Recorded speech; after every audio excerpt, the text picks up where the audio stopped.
नमस्कार, स्वागत है आपका यूट्यूब चैनल छत्तीसगढ़ टुडे में। आज हम आर्थिक सर्वेक्षण 2021 कृषि एवं संबद्ध सेवा और योजना से संबंधित कुछ महत्वपूर्ण प्रश्नों को हल करेंगे। तो चलिए शुरू करते हैं। हमारा पहला प्रश्न है, छत्तीसगढ़ में कृषि यंत्र प्रयोगशाला कहाँ स्थित है?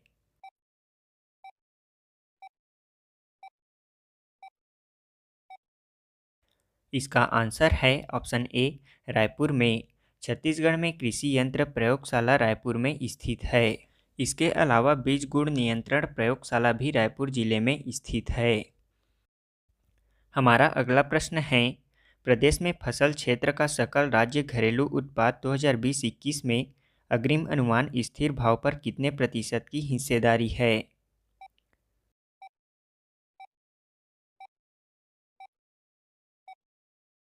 इसका आंसर है ऑप्शन सी, 10.63%। प्रदेश में फसल क्षेत्र का सकल राज्य घरेलू उत्पाद में अग्रिम अनुमान स्थिर भाव पर 10.63% की हिस्सेदारी है। इसमें 4.6% की वृद्धि दर्ज की गई है। हमारा अगला प्रश्न है, छत्तीसगढ़ में कुल कितने आदर्श मंडियों की स्थापना की गई है?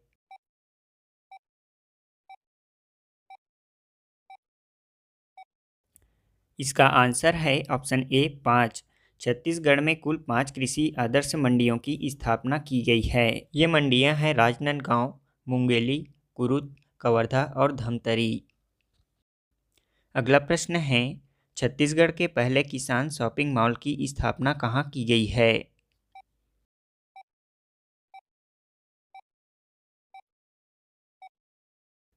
इसका आंसर है ऑप्शन डी, राजनांदगांव जिले में। छत्तीसगढ़ का पहला किसान शॉपिंग मॉल की स्थापना राजनांदगांव जिले में की गई है। राज्य का दूसरा किसान शॉपिंग मॉल महासमुंद में प्रस्तावित है। यहाँ कृषि संबंधी विभिन्न चीज़ों की दुकानें जैसे कीटनाशक, बीज, खाद, कृषि उपकरण समेत किसानों के काम आने वाली विभिन्न अन्य वस्तुएं एक ही छत के नीचे उपलब्ध होंगी।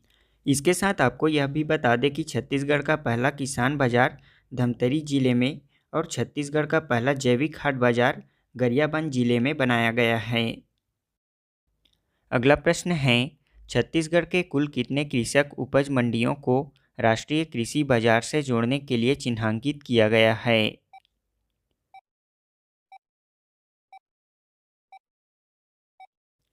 इसका आंसर है ऑप्शन बी, 14 कृषि उपज मंडियों को। छत्तीसगढ़ के 14 कृषि उपज मंडियों को राष्ट्रीय कृषि बाजार से जोड़ने के लिए चिन्हांकित किया गया है। बता दें कि राष्ट्रीय कृषि बाजार एक राष्ट्रीय स्तर का इलेक्ट्रॉनिक पोर्टल आधारित बाजार है, जिसे भारत सरकार के कृषि मंत्रालय ने विकसित किया है।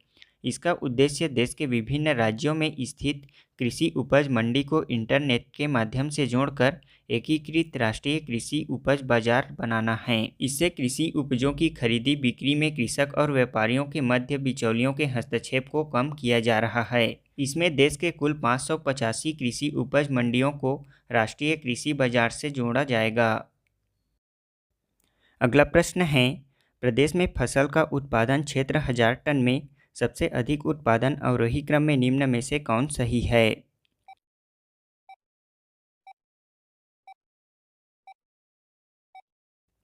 इसका आंसर है ऑप्शन सी, धान, मक्का, गेहूं और चना। राज्य में प्रमुख फसलों का उत्पादन 1000 टन में सर्वाधिक धान, मक्का, गेहूं, चना फिर सोयाबीन है। इसके अंतर्गत अनाज में सर्वाधिक उत्पादन धान, दलहन में चना और तिलहन में सोयाबीन है। वहीं 1000 हेक्टेयर में प्रमुख फसलों में उत्पादन सर्वाधिक धान, चना, लाख, मक्का फिर गेहूं है। अगला प्रश्न है, छत्तीसगढ़ का शुद्ध बोया गया क्षेत्रफल कितना है?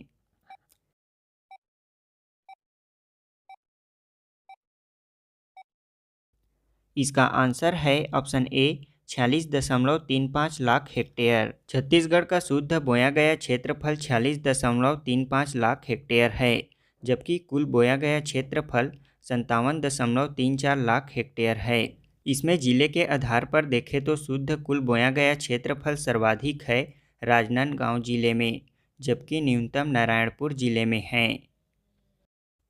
अगला प्रश्न है, वर्तमान में छत्तीसगढ़ का सिंचाई प्रतिशत कितना हो गया है?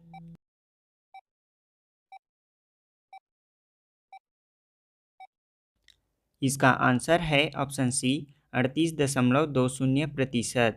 वर्तमान में छत्तीसगढ़ का सिंचाई प्रतिशत 38.20% है। वहीं राज्य में समस्त सिंचाई स्रोतों के माध्यम से सिंचाई क्षमता 36% है। बता दें कि वर्तमान में राज्य की कुल सृजित सिंचाई क्षमता मार्च 2020 की स्थिति में 21.21 लाख हेक्टेयर है। हमारा अगला प्रश्न है, राज्य में सिंचाई के लिए उपयोग किए जाने वाले सिंचाई का प्रमुख साधन क्या है?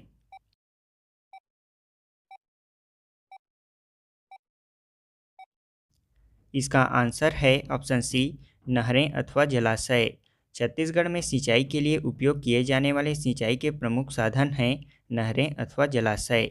राज्य में सिंचाई के लिए सर्वाधिक 52% नहरें अथवा जलाशय का उपयोग किया जाता है। राज्य में घटते क्रम में सिंचाई साधनों का उपयोग सर्वाधिक घटते क्रम में नहरें अथवा जलाशय, नलकूप, तालाब एवं कुएं हैं। हमारा अगला प्रश्न है, छत्तीसगढ़ के कुल जल क्षेत्र का कितना प्रतिशत मछली पालन के लिए विकसित किया जा चुका है?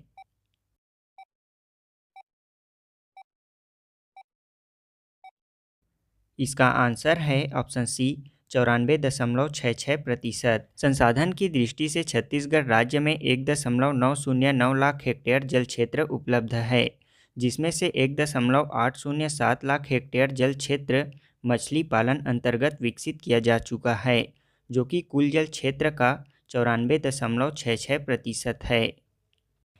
हमारा अगला प्रश्न है, छत्तीसगढ़ सरकार द्वारा गोधन न्याय योजना का शुभारंभ कब किया गया?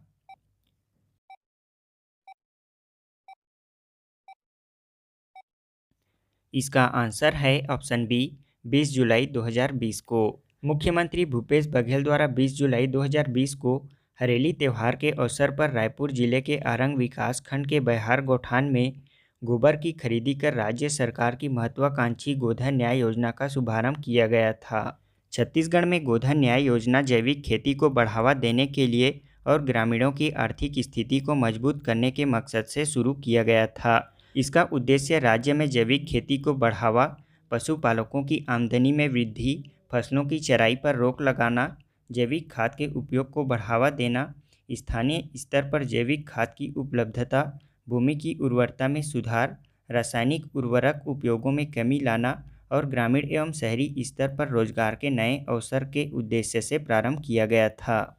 इस योजना के माध्यम से छत्तीसगढ़ सरकार द्वारा 2 रुपये प्रति किलो के दर से गोबर खरीदी की जा रही है। इस योजना के साथ ही नरवा, गरुवा, घुरवा, बारी को शामिल किया गया है, जिनसे इनका संवर्धन का काम किया जा रहा है। इस योजना अंतर्गत गोबर से बनाए वर्मी कंपोस्ट की बिक्री 10 रुपये प्रति किलो की दर से की जा रही है। बता दें कि छत्तीसगढ़ सरकार की इस महत्वाकांक्षी योजना को पर्यावरण संरक्षण और सतत विकास में उत्कृष्ट योगदान के लिए स्कॉच गोल्ड अवार्ड से सम्मानित किया गया है। हाल ही में इस योजना ने 100 करोड़ की गोबर खरीदी के आंकड़े को पार कर लिया है। इस योजना को मिशन मोड पर संचालित करने के लिए मुख्यमंत्री भूपेश बघेल ने गोधन न्याय मिशन का गठन करने के निर्देश दिए हैं। कृषि मंत्री रविंद्र चौबे इसके अध्यक्ष तथा मुख्यमंत्री के सलाहकार प्रदीप शर्मा इसके उपाध्यक्ष होंगे। हाल ही में मुख्यमंत्री भूपेश बघेल ने 2 अक्टूबर गांधी जयंती के अवसर पर बेमेतरा जिले के साजा विकासखंड के आदर्श गौठान राखी सहित दुर्ग जिले के पाटन विकासखंड स्थित सकोला गौठान तथा रायपुर जिले के आरंग विकासखंड स्थित बनचरौदा गौठान में गोबर से विद्युत उत्पादन परियोजना का शुभारंभ किया गया। इस योजना के तहत राज्य सरकार द्वारा गौठानों में अब तक 51 लाख क्विंटल से अधिक की गोबर खरीदी की जा चुकी है और इसके एवज में ग्रामीणों पशुपालकों को 102 करोड़ रुपए का भुगतान किया जा चुका है। राज्य में इस योजना के तहत अब तक लगभग 10,112 गौठान स्वीकृत किए गए हैं, जिसमें से 6,112 गौठान निर्मित और संचालित हैं। सुराजी गांव योजना के तहत छत्तीसगढ़ राज्य के लगभग 6,000 गांवों में गौठानों का निर्माण कराकर उन्हें रूरल इंडस्ट्रियल पार्क के रूप में विकसित किया गया है। बता दें कि रायगढ़ जिला स्वावलंबी गौठानों के निर्माण में प्रथम स्थान पर है।